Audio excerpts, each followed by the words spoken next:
This is NASA TV.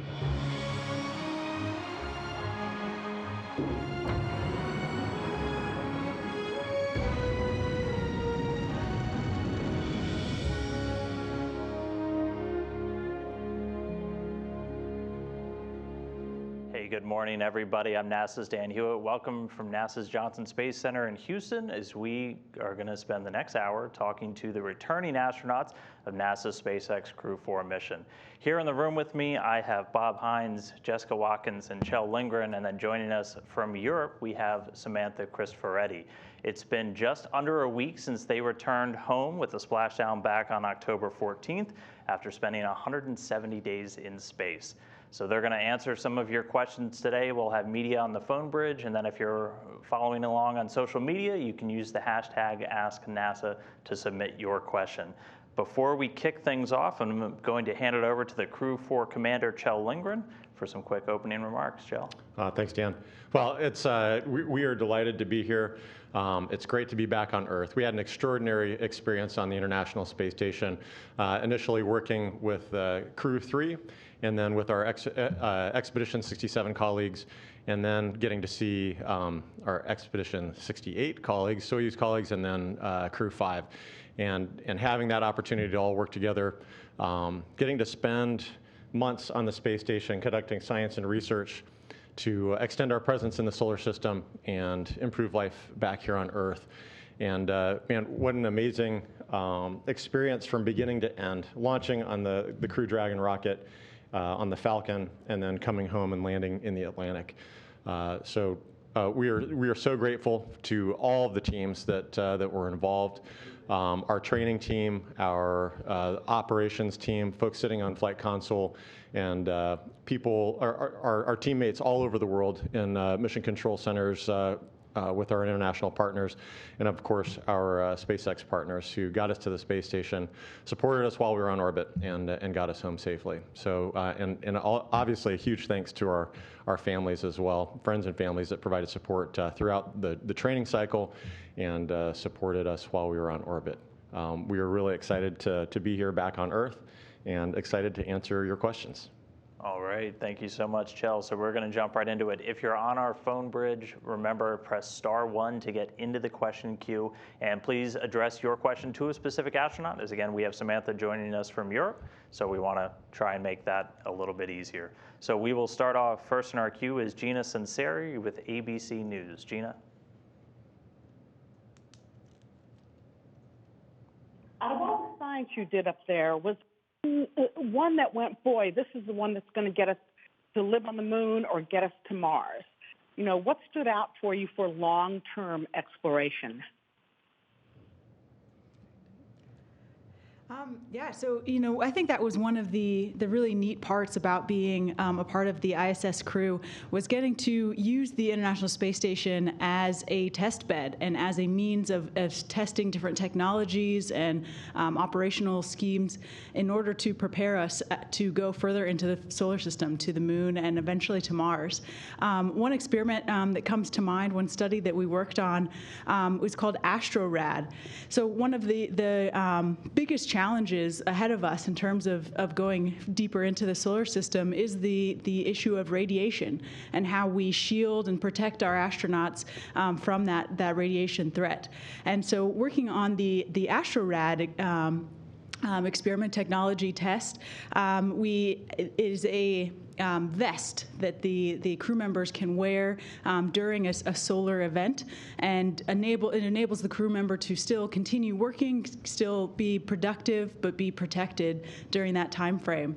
And the neat thing about the AstroRad vest that we tried on while we were on orbit is that it will also be on the mannequin that will go up on Artemis 1 here shortly, launching next month. So to have that parallel between that experience on orbit, and then we'll be able to see that vest in the actual environment headed to the moon, and be able to put those pieces together to start building a picture and moving forward with that technology is really exciting. All right, thank you, Jessica. Next up, we have Elizabeth Howell with Space.com. Liz? Hello, everybody. Welcome home. This is for Samantha. Can you bring us a bit behind the scenes for your planning for all of the costumes that you were bringing up, such as the 2001 costume? Yes, sure thing.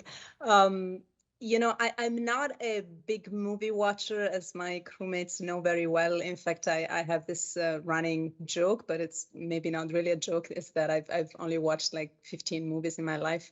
But 2001: A Space Odyssey is one that I have actually watched multiple times, and that I really enjoy and appreciate deeply as a work of art, and something that has really influenced our imagination, our visual imagination, when it comes to space. And it's decades old now, and yet it doesn't feel old. It feels still very, very current and valuable.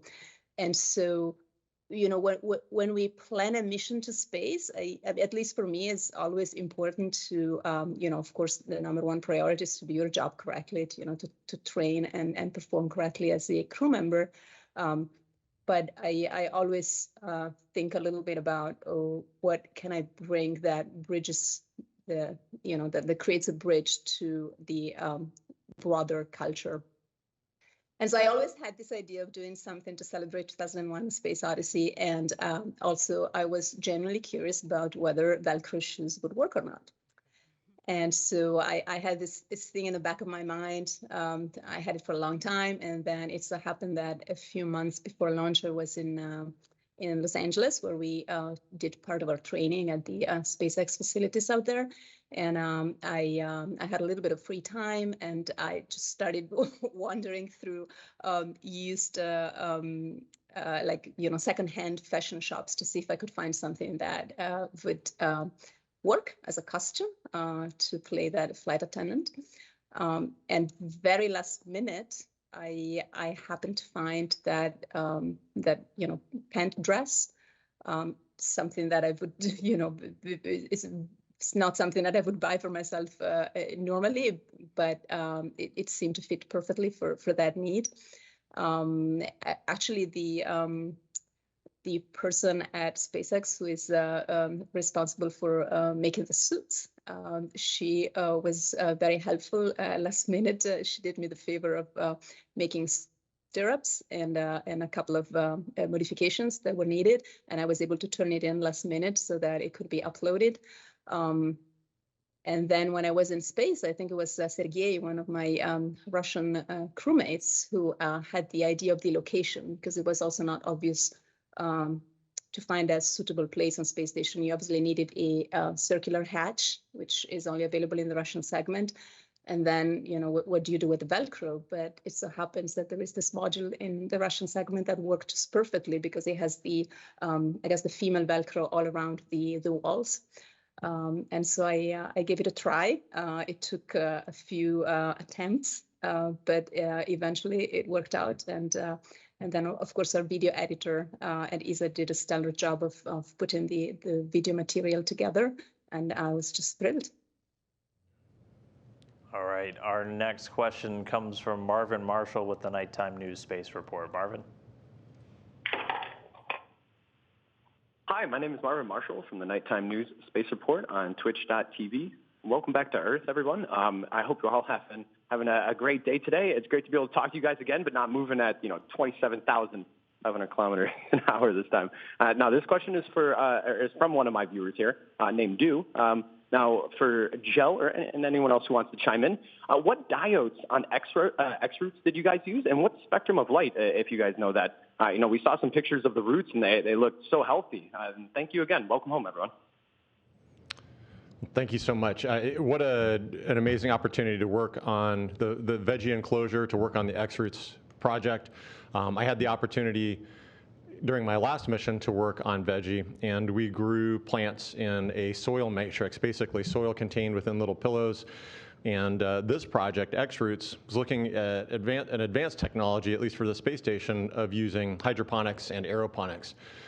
This is a technology that is scalable, to the sizes and requirements that we were going to need for long duration space flight. And so it was really interesting to watch these plants grow to get to 10. And I think we all had the opportunity to work on them and to tend to them, peek in on them on a daily basis and really work with them a couple of times a week was really a refreshing experience, literally, because when you would pull down the kind of the accordion enclosure around it, you could just smell Earth. You could smell the plants. It was absolutely amazing. We got to grow peas and tomatoes and onions, and so to smell those smells was absolutely amazing. To see something living, growing there in the space station was really an extraordinary experience.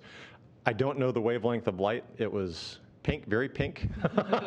Definitely knew when the light was on because the whole Columbus module would glow in pink. But I think that we all really appreciated the opportunity to work with those plants. Okay, our next one comes from Allie Heath, or Health, whatever your last name is. I apologize, from My Denver. Allie? Hi, our question is for Jessica Watkins. We would love to know, what was the hardest thing to adjust to on the space station, and what's the hardest thing to adjust to now that you're back on Earth? Yeah, it's an interesting question, and the answer might actually be the same for both going up to the space station and coming home. And I think that is just the first few days of kind of adaptation where your brain is trying to figure out what's going on. Going up to the station, most of the station felt very familiar. So we have an excellent team of instructors who prepare us diligently to go up to the space station, and when we get up there, we are familiar with the hardware. We understand, how to execute the tasks that need to be performed. But in juxtaposition to that familiarity is also this unfamiliarity of the kind of most unfamiliar environment you could find yourself in microgravity. And so trying to kind of marry those two things up and kind of watch your brain pretty quickly adapt to working in 3 dimensions. And your body is adapting to that as well in that process. And so kind of seeing that happen really kind of, it's almost an out-of-body experience where you can kind of see your brain starting to be able to take corners a little bit better and start to understand that there is really no up or down. It was really kind of a neat experience. And then on the way back, we had a very similar experience where your brain is again trying to remap to actual gravity, to 1G here on Earth. And we are still kind of in the process of that at the moment, but every day you see these kind of huge leaps where your brain and your body are readjusting to life back here on Earth. Okay, next up we have Marcia Smith with Space Policy Online. Marcia? Thanks so much for my question.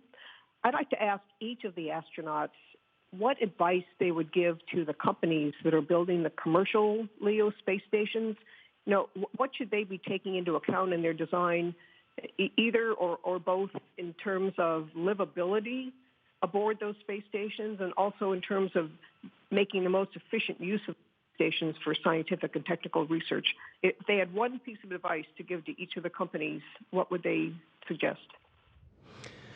Well, I think that is a great question, and I think that is really what we need to be looking at as we move forward. We're trying to take these next leaps into deep space exploration, and I think we need to really start thinking out of the box on a lot of these things.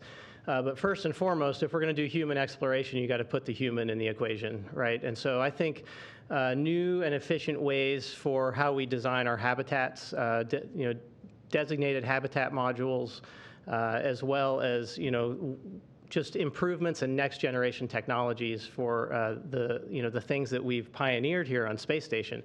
But Space Station is a 20-year-old platform right now, and so those things that we have on there have certainly laid the groundwork, but that's where we pivot to commercial industry to take that next step of innovation and figure out how we can do this better and more efficiently and more sustainably as we move into the deep space exploration. Because some of the things that we have right now, certainly we've built that technology, but we are still very Earth dependent on a lot of these things where we need supplies and continuous supply from Earth. And so we're going to need that kind of innovation and independent thought moving forward.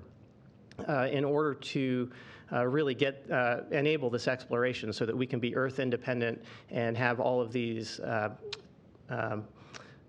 human life-sustaining technologies on board. Yeah, absolutely. I certainly agree with Bob here that is going to need to be the focus moving forward. I think I would just add from a scientific perspective, certainly one of the places that we enjoyed the most on the ISS is the cupola, being able to look out the window, see the Earth below us, make scientific observations as well, both from the cupola and the wharf window as well. And so having more of those places, more windows, more opportunities for crew members to interact with the environment that they are in, whether that is a view of the Earth or a view of the Moon or even further onto Mars. That ability to make those scientific observations, I think, is really important moving forward. That's good.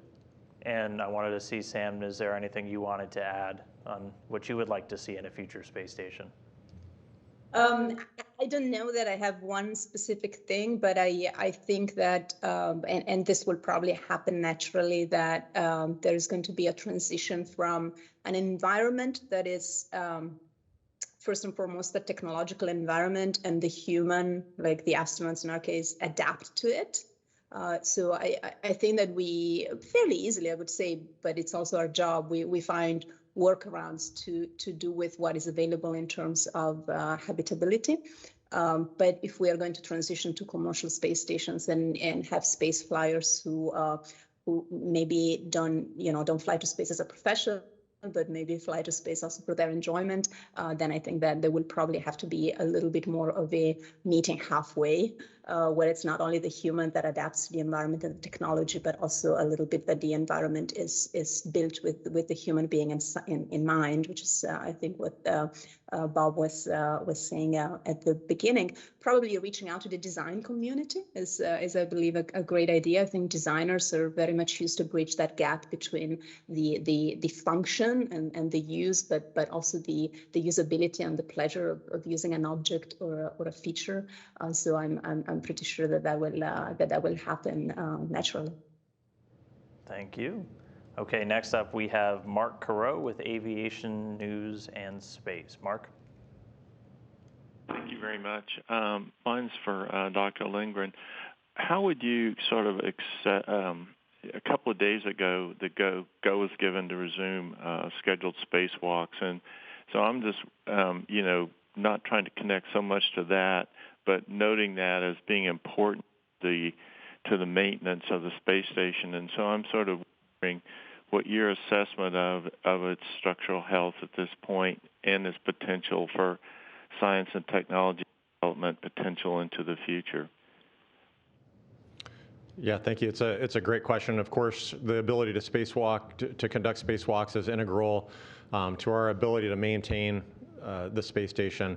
When you step back and look at it, it's amazing that this vehicle has been flying for over 20 years, that the very first elements were launched over 20 years ago. And when I think about a car here on the Earth that's 20 years old, they're typically in pretty bad shape. And the space station certainly visually is showing its age, but we have an amazing team of engineers here on the ground, both here at Johnson Space Center and centers all over the world, that are looking at the health of the vehicle, our ability to provide spares, our ability to do the maintenance, and to preserve its ability to serve as a platform for science and research.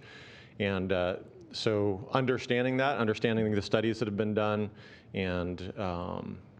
and the analyses that have been conducted, I think that the space station is in really good shape, and I know that we are all excited as a community to see it continue to serve as a platform for exploration and for preparation for our mission to the Moon and ultimately to Mars. And so, of course, there's an incredible amount of investment that has gone into the space station, not only by the U.S. taxpayer, but by communities and nations all over the world. And we want to continue to see a return on that investment and to utilize and leverage this platform as long as we can. But to do it in a safe way And so I know that, again, that we have teams that continue to look at it and its viability into the future. And I think we're all very excited to see use into the late 20s up into 2030. Okay, we're going to jump over and take a couple of social media questions. Just a reminder, though, for folks on the phone bridge, if you do have another question, press *1 and we can get you back in the queue. This one I'm going to send over to Bob, and this is from Swami. What were the first sensations after returning to Earth and taking a breath of fresh air? Oh yeah, that is one of those things that is seared into my my memory. So right after splashdown, I think we were all kind of surprised when we first splashed down that it wasn't really as dynamic or provocative as we thought in the capsule, you know, bobbing around in the ocean there.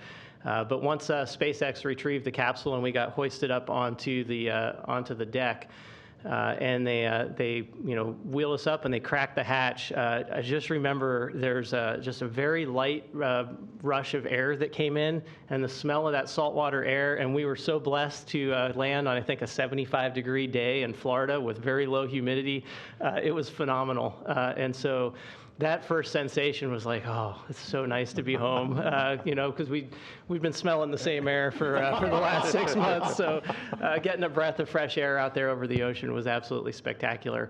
And then, you know, they pull us out onto out of the capsule, and we, you know, kind of get our feet down on the deck as we transition over to the gurney, and that's where we noticed. That was the first time I noticed, anyway, that oh yeah, the ship's rocking.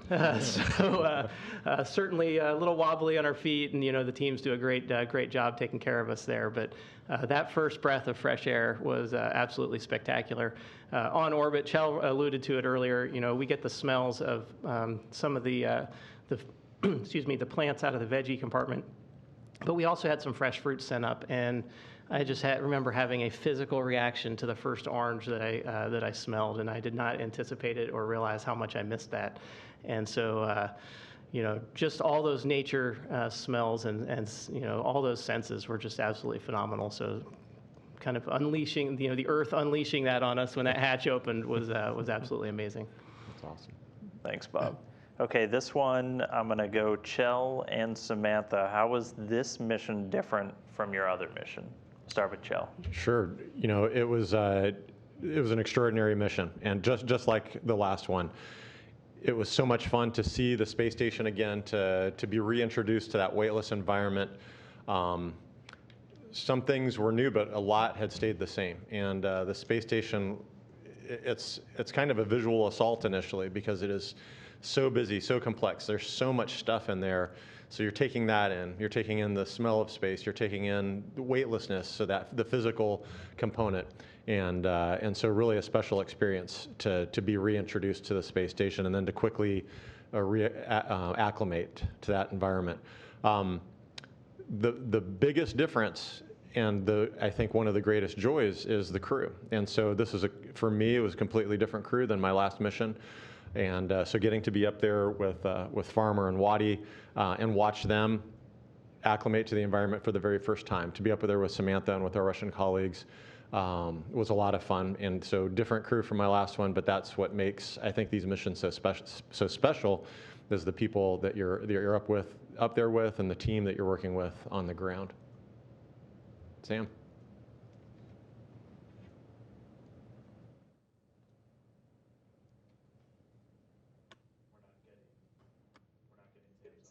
Your mic's muted. I was just saying that I feel very much the same about the crew. That's what makes every mission absolutely unique. And, you know, I think I was blessed with amazing crewmates throughout, both my Crew-4 crewmates who are present here and all the people that we cross paths with on orbit. As far as the differences, I think I had an immediate feeling that the station has become busier. There is more stuff. You just have this immediate visual impact that there is more equipment. Every little available space is now used. I thought that space station was busy last time, but you know, I hadn't seen anything yet.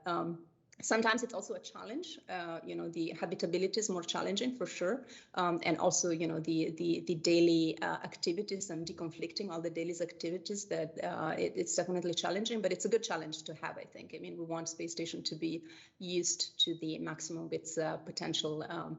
And so it was great to see that. And of course, now we have 4 USOS crew members. So the non-Russian part of space station has 4 crew members now, which means a whole extra work day every day of one person. So again, 25% more or 30% more, depending how you want to see it, more activities. So just a very, very busy. I think it gave me a sense of a more mature laboratory where things are going with a much faster pace and with a lot more diverse advanced facilities available for science.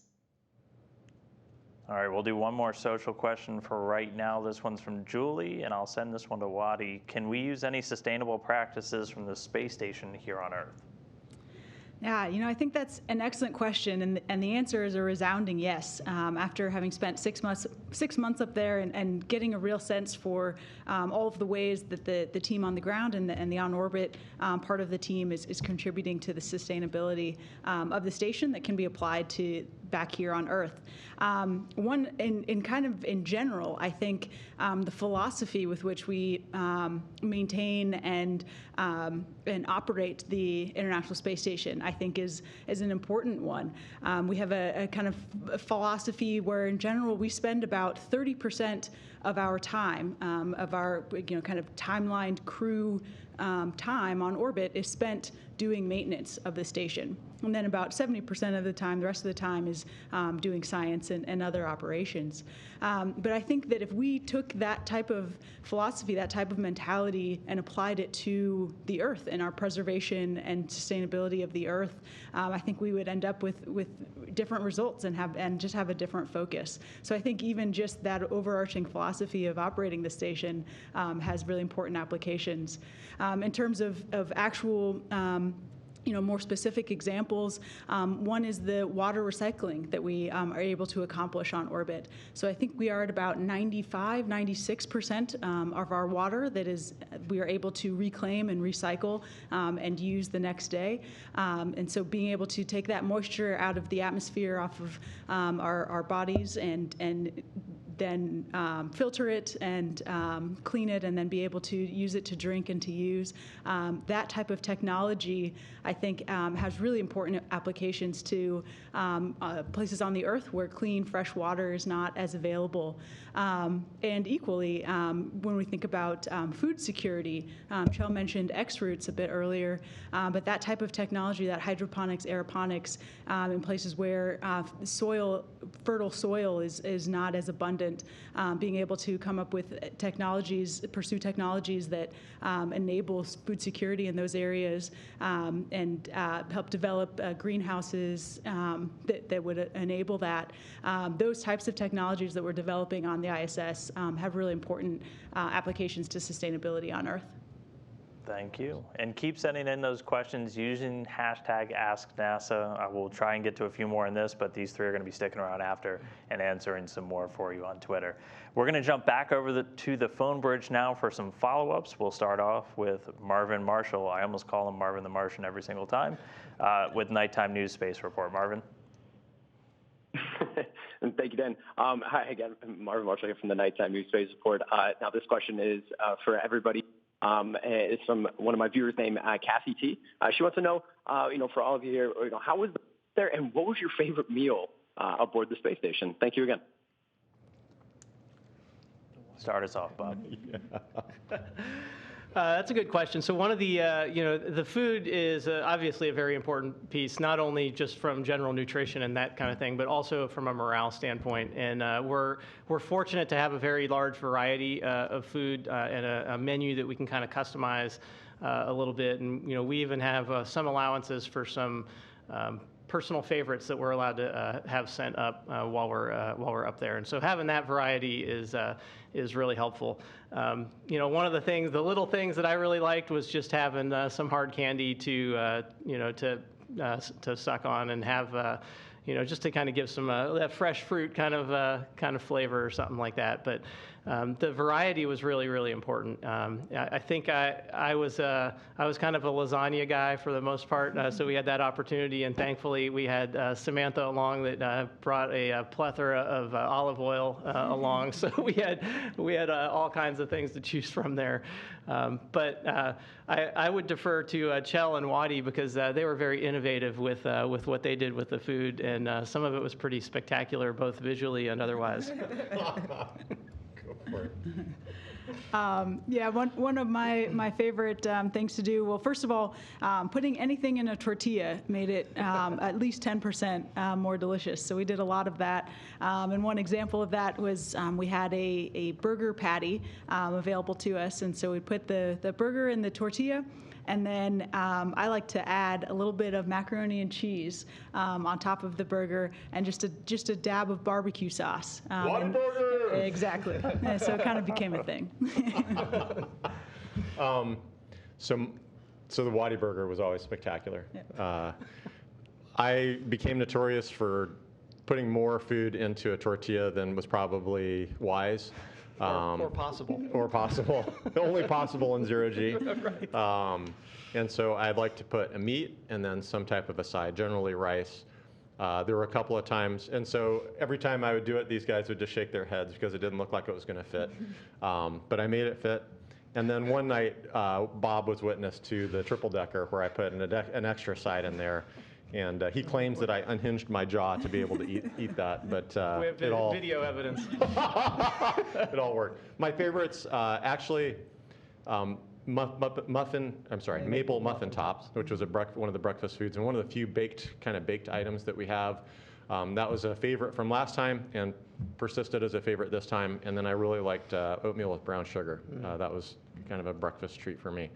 Those were my favorites. And over to Sam. Yeah, I was a little bit spoiled because I had actual food pouches that were made specifically for me based on my requests and taste. And so those were my favorite, I would say. And probably two stood out. One was a main meal. It was a spelt salad with little tunny, asparagus, and other vegetables. And as Bob mentioned, I had an ample supply of Italian olive oil, and so I used to put a lot of olive oil on it. And then the other was more like either breakfast or dessert. It was like a yogurt pudding, freeze-dried, and it was chocolate flavored, and it had a lot of very delicious fruit in it. Okay, next up on our phone bridge, Elizabeth Howell with Space.com. Liz? Hello, I'd like to bring this back to Samantha, please. Can you talk about your busy few days as the first European female commander of the space station, just what that was like and all of the activities that were going on?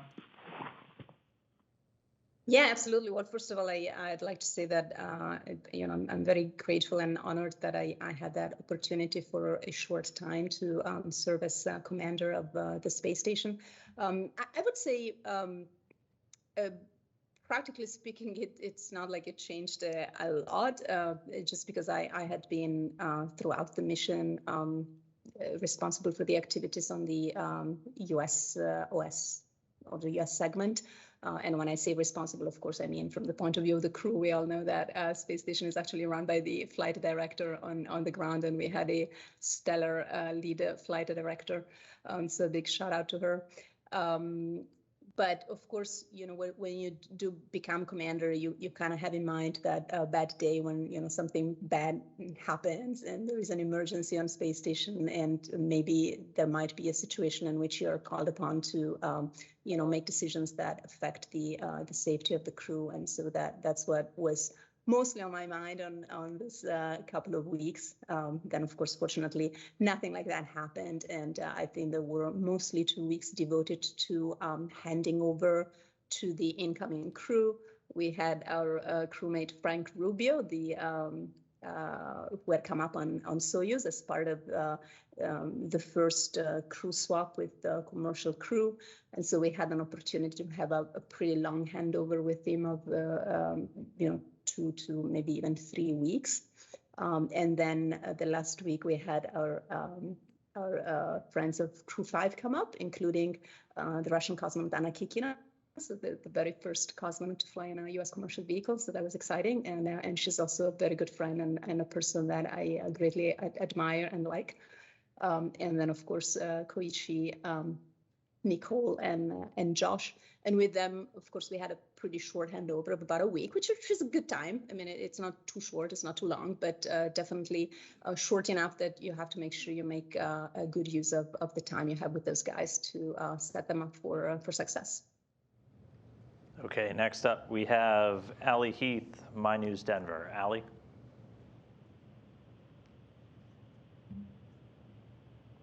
One more question. Is this a little bit better? I think we were wondering how you guys keep your sanity on the space station, given that it's such a confined space and you're with each other for so long. Allie, can you repeat that real quick? You got a little broken up. Yes, is this a little bit better? Yes, go ahead.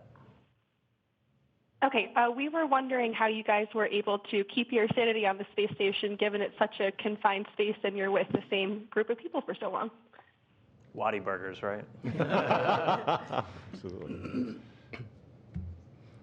Yeah, so I think, I mean, very integral to that, you know, keeping our sanity is the crew, right? Like we all get along really well. We were really fortunate to have such an amazing crew. So we always had lots of things to talk about. Obviously, any long duration mission, no matter what you're doing, you're going to have some frustrations. You're going to have road bumps along the way. So having a crew that is that you can vent to, and then that's also understanding of our own little flaws and idiosyncrasies and tolerant of those things is really important. Thank you all for that.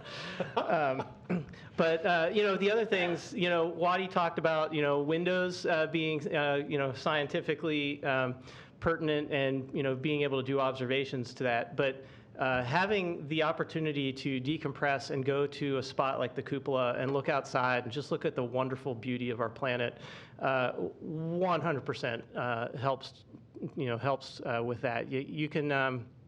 It was just such a great place to go and recharge, and I think some of the most special moments of our mission are when we are sitting down in the cupola looking at some spectacular sight, whether it be the amazing aurora, some cloud formations, some rocks for our geology friends out there.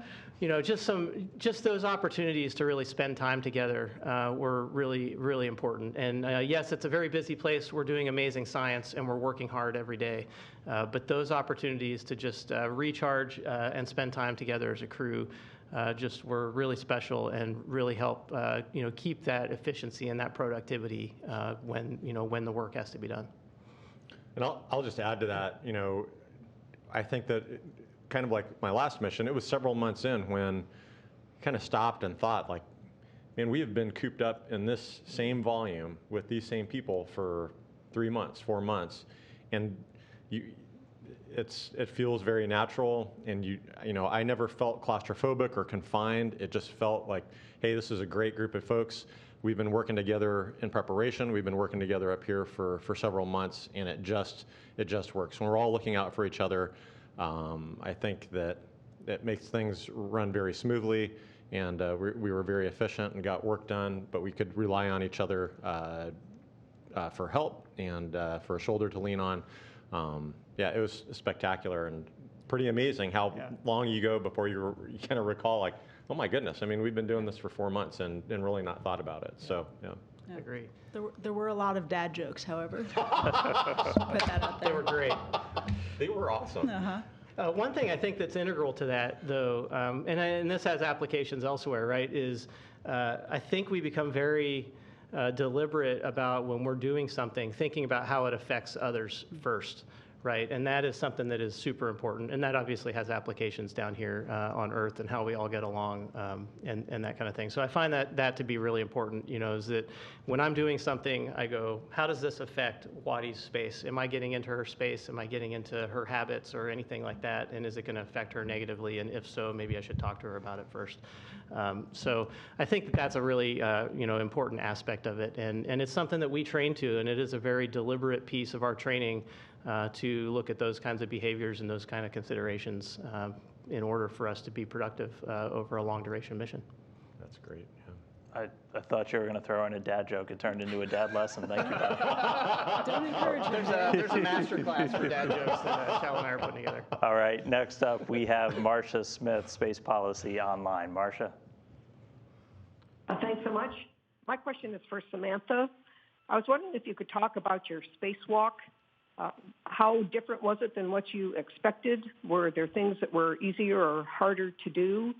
And as one of the few non-Russians who's trained in the Russian EVA suit, are there any pointers that you would give to the two U.S. companies that are designing new U.S. suits? Yes, an interesting question. So first of all, I feel very privileged that I have had the opportunity over the course of my career as an astronaut to train in both the NASA suit and the Russian suit. I trained in the NASA suit for my previous space flight, so 8-10 years ago. I did not have an opportunity to do so this time, but I had an opportunity to train again for the second time in the Russian suit, and then I was thrilled that this time I have an opportunity to actually put all that training to work and have that experience of going out of the door. I would say I would encourage anyone building or designing a new suit to really take a good look at both those suits, because it seems to me that both have pros and cons, and designing a suit that has the best of the EMU and the Orlan, it would be the perfect suit. And in terms of the experience, it was very challenging. I would say, especially physically, very demanding. It's a suit that works at a higher pressure, on the higher end of pressure compared to the EMU, which has a number of operational advantages, but also makes it harder to operate. And I'm obviously a pretty small person, a small female. I'm not on the upper end of physical strength for obvious reasons, and so that was definitely challenging. Mentally, though, I would say I felt quite at ease from the beginning, and it's something I didn't know. I didn't quite know what to expect. I've heard of people getting disoriented when they first go out the door.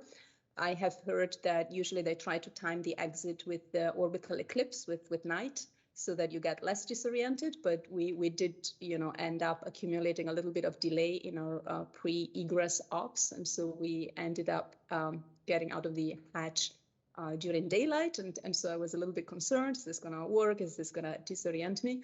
But I actually felt, in terms of the environment and being in the suit, it felt very natural to me. It felt like in training, like in the pool, and I could just not worry about the environment and the suit itself, and just really focus on the task. I was very much task focused. It was my first and so far only EVA, and my focus was really on trying to not be a burden, but contribute to the spacewalk, and not to do any mistake, and obviously be safe. And so I was very much task focused throughout the entire EVA. And then towards the end, we were called back before we completed the entire initially scheduled timeline. And I guess at that point, my lead spacewalker, Oleg, he decided to take some time coming back into the airlock, which, now looking back, it was an amazing opportunity to just, hang out for a few minutes out there, and, not having anything to do anymore, and just enjoy that very special view of, I remember just the Earth flowing beneath me, which was on the one hand familiar, as you see it through the window as well, but just not the same, because you have that much broader view and just that awareness that you are actually outside. All right, looks like we've got time for two more. We'll go now to Gina Sunseri, ABC News. Gina. We've done several stories on whether you sleep better or worse in space. What were your experiences? Better sleep, worse sleep? That's so everybody looks at me on this one for some reason. No, so I actually had, it took me a while to adjust to sleep up there. I think we're just conditioned to certain things down here. One of them is laying down when you sleep, which obviously is not an option up there. We do have crew quarters. We have a sleeping bag that we sleep in, and you can kind of cinch yourself down in there. But it just took me maybe a month or so to adapt to that and really get used to not only the workday and the proximity of the workday to the time that you go to sleep, and not really having that wind down time took some adaptation for me. But once I got it figured out, it was glorious. One, you don't have the pressure points on you, that you might have when you're in the bed or anything like that. And then the other is the crew quarters are, pretty quiet. They're very dark, so it's like having blackout curtains all over the place.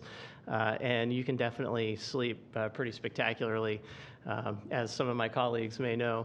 But it is really nice.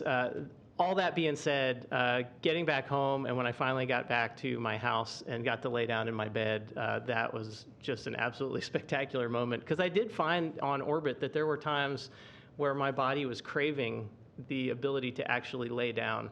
And you can't do that, because if you get up close to a wall or something like that, that contact instantly makes you start drifting away from it. And it's almost tantalizing, because you're like, oh, I just want to lay down. And as you touch it, you start drifting away from it, and it's almost frustrating. But yeah, I definitely got my fair share of solid sleep up there. So that was amazing. All right, and then our last question for the day, David Curley with Discovery Channel. David? Thank you, Dan. You guys talked about it a little bit today, and your pre-departure plants. You did a number of experiments with plants. What's your sense? Do you think it's going to work at scale, growing plants in space? Do you see them as food, environmental control items, and what did it do to psyche? You talked a bit about that. Could you expand on that? Anybody that wants to. Thank you. I think all of the above. I think that the ability to grow plants in the space station, the test bed that we have right now, with the idea of really maturing that technology and having plants as an integral part of a long-duration space flight is very important. So plants serve as a psychological benefit. The opportunity to, I'm imagining a module that just has all plants in it, and a greenhouse module that you could go into, tend to the plants, spend time in there. I mean, that would be, I think that would be phenomenal here on Earth. And to have that capacity in a long duration mission would be phenomenal. To go in there, to take care of plants, to be surrounded by something green and growing, and to be surrounded by that smell of life would be amazing. So there's a psychological benefit, as millions of gardeners would testify to. There is a environmental benefit. So plants could help us as an integral part of an environmental control and life support system to provide oxygen, to scrub the atmosphere naturally of carbon dioxide, and to scrub it of other contaminants. So there is an ecologist component.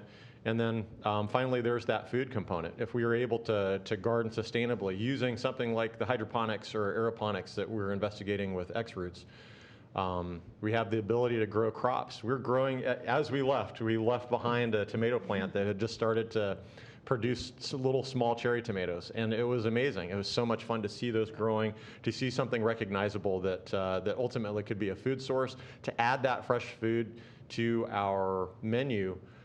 You heard how spectacular it was to have fresh fruit come up on a cargo vehicle, to smell an orange, to taste an orange or a grapefruit, and to be able to grow something that we are able to eat as a part of a daily meal would be phenomenal. So I think those are three very important aspects of growing a crop for long-duration space flight, and I absolutely think that it's doable.